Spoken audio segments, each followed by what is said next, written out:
Maryland families have been camping on state lands for more than 100 years.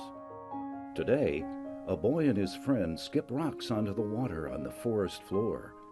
While playing in the woods, they come upon some history and the story of Maryland's first state forester, Mr. Frederick Wilson Besley. Long before Captain John Smith brought the first English settlement to the shores of North America, Native American communities sustainably maintained Mother Earth's wooden resources. In the colonial times, many patriots met at the Liberty Tree at St. John's College in Annapolis. After the American Revolution, 4 Marylanders signed the Declaration of Independence: Samuel Chase, William Paca, Thomas Stone, and Charles Carroll of Carrolltown. During the Industrial Revolution in the United States, trees were seen as raw commodities. 2 grandsons of John Wirt Garrett, the president of the nation's first steam railway system, the Baltimore and Ohio Railroad, donated 1,917 acres that started the Maryland Forest Reserve. The father of forestry in Maryland is Mr. Frederick Wilson Besley, a protege of the nation's first chief of the U.S. Forest Service, Gifford Pinchot.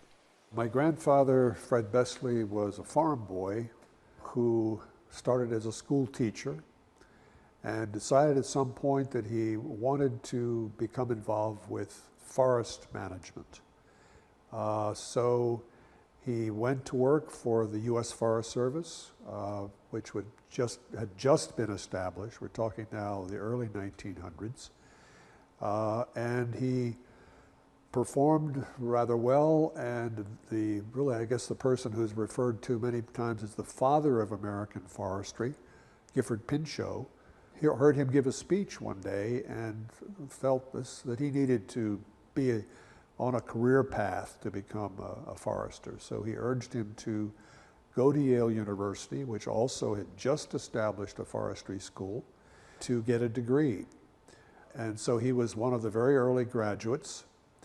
He went back to work with the Forestry Service, and while he was out west helping to plant trees in a remote part of Colorado, a man arrived on horseback with a telegram to inform him that he was being offered the job to be the first state forester of Maryland, and he had been recommended by Gifford Pinchot.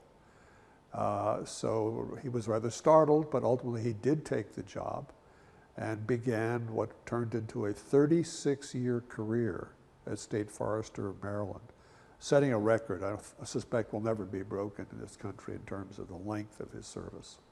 He would take me with him into many walks and hikes in the out of doors, especially in the area around New Germany and the western part of the state. And we saw snakes, and we sat and listened to the sounds of the forest, and he would point out the different kinds of vegetation. Of course, it was like going into the forest with a brilliant teacher. So the combination of what he was able to tell me as a boy and show me, along with my dad's own great love of the out of doors and introducing me to it through hunting and through hiking, the combination of the two of them, I think, very much focused me on this, and eventually it became my career.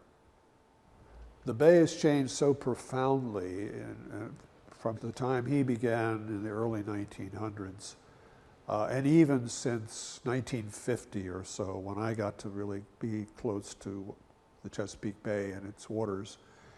The ecosystem is so totally different.